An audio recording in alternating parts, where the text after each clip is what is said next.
Yeah, I'm really excited to see Drunks as well. Ex-Battlefield 4 pro player for Fnatic. He was a bit of a monster in his time, so he could have some fun here. But we'll see how much he's been able to put into this, because we are into it. And look how gorgeous this looks already. You can see this huge environment, and this map is not small. This is only just a part of it. And, you know, that looked fairly big already. So here we go, with tanks rolling into the battle, and in the background there you can already see some of the capture points. At the top of the screen you can see there are 7 on this map. So actually, in case people are new to Battlefield as a whole, maybe they haven't played the previous iterations and they're just watching this to see what's going on here, we'll jump into the content soon enough. Explain to us how this game mode works so people know what to be looking for here, Westy. Okay, so Conquest is your bread and butter for Battlefield. It's like the original game mode. And, you know, you're fighting for control of the whole map. You've got various things that you need to be looking for, different capture points all over the map. And here already, as you can see, we are on board with Level Cap, and something that I think he's been doing quite a lot recently is playing with the Flame Trooper. Now, unfortunately, it switched away, but hopefully we can go back to that in a minute. Yeah, we can definitely check that out. The horses are out now. We're going to have 3 games of this, so don't worry. We'll get to break down this content for you. Yep, and maybe all that Johnny Cash has inspired the Ring of Fire. You know what I mean? It all comes out now. We're going to see it going on. But yeah, this is the horse gameplay that we were looking for. Again, though, you're not going to get away with it. You can't just charge at 2 people and hope for the best. You will be taken down. It looked like the horse may have survived that, but the rider certainly didn't. Well, yeah, that's an interesting point, actually. It's the horse is very similar to other sort of open vehicles where you can die, but your vehicle, or horse in this case, may survive, because the horse has a higher health level than you do. So let's take ourselves through this map as well. What have we seen so far? It looks as though we've got kind of an... Nice takedown. What we're looking at so far is some sick sniping. All right, but coming back to the point, it looks like we've got a nice little area for what may be more infantry-based battling, and then you've got this huge landscape as well. There's quite a lot going on here. If you imagine sort of like an oval shape to this map, at the top of the oval you've got an infantry section. It's almost like a little village, and we're in it now looking at some close quarters gameplay. And this really is sort of your destructible environment of the map. And there's a lot. In fact, I think there are 3 capture points on Conquest in this zone alone. So they are very close together, but they all vary a little bit. As you saw there, there's a capture point around the flag or the antenna. That there is a little bit more open, and then some of the capture points are further into these buildings, and obviously that creates even more close quarters gameplay. And then you go beyond that, and then you've got some of the capture points that are spread further around the edges of the map, and then you have one lone capture point right in the middle of the desert, in between all of the sand dunes. And that's one that's definitely going to be fought over with all the tanks and all of the biplanes flying over. And I'm loving the diversity of weaponry we're seeing so far. Already, you've seen the shotgun coming through, clearing out that close range where in that infantry sort of area where they really flourish, you get to punish. And it looks like we're on board with CNAs. This is not prop hunt, I can tell you that right now. So you've got to get into the battlefield and do some work. So he's going to be going for it, going with the charge here, but you can see the punish come out from the others. Already set up very well with his gorgeous rifles. Going to nick the horse and go for a ride. Why not? Go for it. It's up for grabs. You may as well take it if you can. Unfortunately, he didn't manage to get away there, but you know, that was a valiant effort. I think he deserves some credit there. Always going for the anti-tank line on the horse. That was an interesting way to try and take that one down. And so far, the horses look really good here. They look like they work with the map. They don't seem to be clunky or just out of place. They seem to be really having a purpose. However, the riders, on the other hand, are being punished. The plane crashes. This environment is absolutely beautiful. As you can see, as we take ourselves through this one, the teams are battling out hard. And actually, Westy, this is pretty close so far. It is very close, actually. Obviously, the Ottoman Empire up there on the right have taken a 5-point lead or so. And actually, we'll talk about the point system here, because that goes back to the Conquest game mode. It's slightly changed in Battlefield 1. There's no ticket bleed anymore. You might remember in previous games, if you killed a player, the score would change. Yep. And the way that the scoring has changed as well. It no longer counts down to 0, it counts up to a top value. And to remove the ticket bleed puts further emphasis on all of those capture points. You have to capture the flags in order to gain points for your team.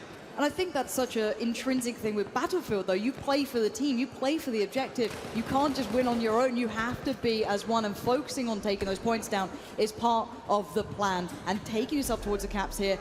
And actually, let's talk through that there, because we saw the bayonet charge coming out. Now, I know some people know this, some don't. Again, you know, new viewers coming through may not realize that maybe that's not always the best idea to take yourself further into it, because maybe sprinting works out better. Can you take us through a little bit of that mechanic? Because I know you know about it. Yes, I do. So the bayonet charge mechanic, obviously it's intended to take down a player. You charge straight into them with a very sharp object. The pointy but it can be used in another way. And a lot of people have started using it to very quickly get themselves out of a sticky situation. Maybe they're caught in a crossfire, they don't want to be there, or there's a player in front of them, they're not ready to go. They turn around and they bayonet charge out of the way because you sprint so much faster. However, though, after that sprint, you can only walk, because obviously you've just gone for a fairly serious sprint, and you can't sprint normally after that point, and that can sometimes leave you very vulnerable. Well, we're going to be seeing that up-close action here. The melee comes out, an absolute takedown comes in. That was lovely to watch. However, the tanks are doing the major work. I think that's actually X Factor in one of those, driving around, doing everything they can. But there are counters to this. Now, maybe new players that are going, well, how do you deal with a tank? You know, I'm just a man, but there are ways to get around this, isn't there? 100%. I mean, there are specific classes that are actually built to deal with that. And in this game, you're looking at the Assault. And something that you might notice that you might not have seen before in previous trailers or gameplay from the alpha is that the Assault players now have access to explosives. A bit like what you might call C4, but obviously a World War I version of that. So it's more like a dynamite stick. And that's something that you're likely going to see in the gameplay today. Very up close and personal, though. You have to get close to the tank to be able to get near enough to throw the dynamite. It doesn't stick like modern explosives do, so you have to be very close and sort of catch the tank unawares. Yeah, and Stone Mountain trying to hold on here. The rest of his team was almost wiped at that point. His squad was in dire straits, so he's going to try and do what he can on the objective almost here, near that train station. Try and keep this one under wraps. You're going to see, actually, at the moment, it's the British Empire taking a strong lead, at least for now. The tickets don't reflect that just yet. And, oh, here we go. The train has been deployed. The hype train's about to come into the station here, Westy.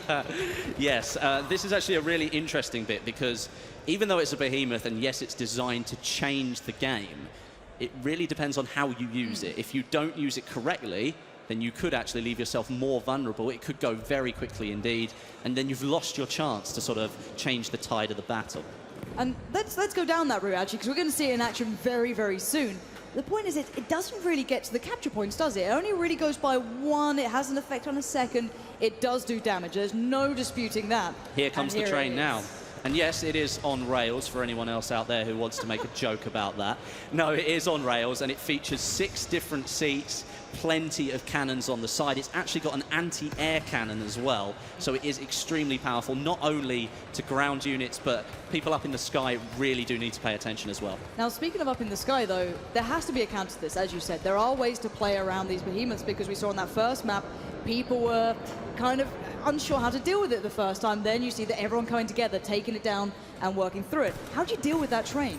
Well, one of the things that you can do is, as an infantry unit, obviously, as I said, the Assault player does have access to some explosives, but in my own sort of experience of looking at the games that we've seen, players in sort of planes are going to be the best ones to sort of so eyes in the sky here. Yeah, eyes in the sky, really. You've got people in the bombers, and they're the ones who can deal a massive amount of damage. If they lay down a carpet of bombs on top of that train, they're going to do a massive amount of damage. Well, speaking of it, you highlighted Ponyline HD as one of the players you wanted to watch for this ability. He's already eyeing up that train. He knows what he wants out of this one. Definitely, but just so we can see here, this is a really good shot of just the scale of the map as well. It's absolutely massive.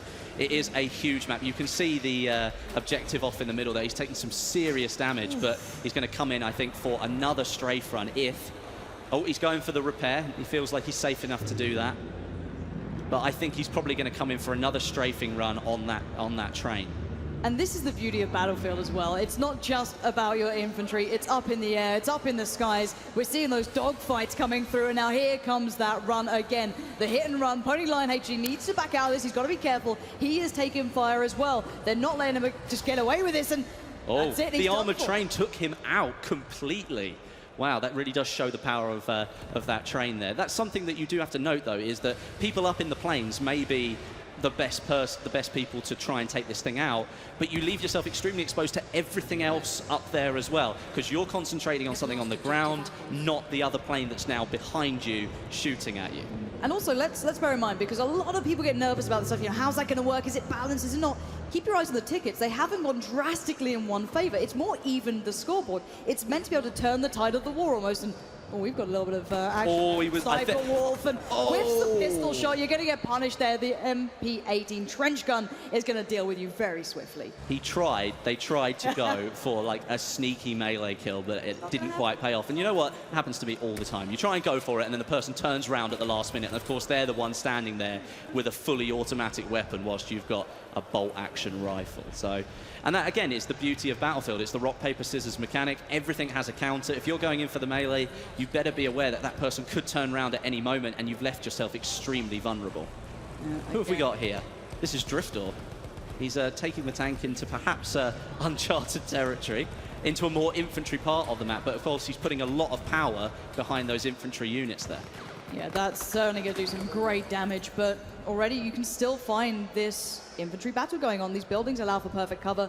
The map, however, does change. The cover, it just completely removes itself throughout this battle. And again, you can see here on the ground to the right-hand Yeah. side, you can see the craters that have been formed in the ground. That could have been from a dumbfire rocket from the plane. It could have been the anti-tank grenade. There are so many things that you need to be aware of in this game, and terrain deformation is one of them. Suddenly, you might be able to use that as cover, but on other occasions, and most likely that cover has just been taken away. Yeah, It's interesting to note that that train was still going at that point, because the match has moved on a fair bit, but the train was still there, plucking away. And look at where the flags have been capped here. Let's keep that in mind. Only 2 are secure, 1 for each team. So at the moment, it's actually fairly even. Both teams going for different objectives, both running at the same time. You are seeing the covering fire going down, the suppression coming into the place. That flag is so contested right now. They're doing whatever they can. And at that sort of range, you're not going to have the best of luck with that sort of weaponry. And well, you're not going to have much more luck if you do that. That says accident. I'm not sure what happened there. A little backflip. It didn't go well. We're still running in favor of the Ottoman Empire here, but the gap is only 10 points. And as I said, kills don't count towards that score anymore. So there is a lot of frantic toing and froing around these flags, but now you can see that the British Empire now have control of, I think... That's a 4 lockdown at least. That's a 6 lockdown now. It's about to be. It's about to be 6 lockdown. And as you can see, the British Empire catching straight back up now, reducing their lead. And this is really where Battlefield can completely change in just the blink of an eye. And at the moment, the Ottoman Empire only clinging on to 1 point. That is not what you'll be seeing. And actually, let's talk a little bit about this sniper rifle as well. Let's talk about what we're seeing here, because you see people talking about zeroing, which you didn't necessarily see in that one, but bullet drop's a thing in this. It's not just your out of the box kind of easy shooter. This is tough work. Yeah, you've got the bullets that you fire do actually travel across the map. They take time to reach the enemy that you're firing at. You've got bullet drop and bullet drag as well. For people who don't know what bullet drag is, that's where... Oh, look at that for a roadkill. That was fantastic. That was actually either a really good bit of skill or something extremely lucky. Either way, it was a cool bit of footage. Look, no luck, just skill, 1 shot, 1 kill. All right, that's what I cling to, and I will always stick to that, Don't be a naysayer, or I'll have to bring out the horse puns, okay? But we are seeing still this back and forth going on. At the moment, the British Empire have turned it round towards more of their favor. However, the clock is running out here. We're down to 1 minute, actually under that. These are the final closing moments. If the Ottoman Empire doesn't come back into this, they could be done for.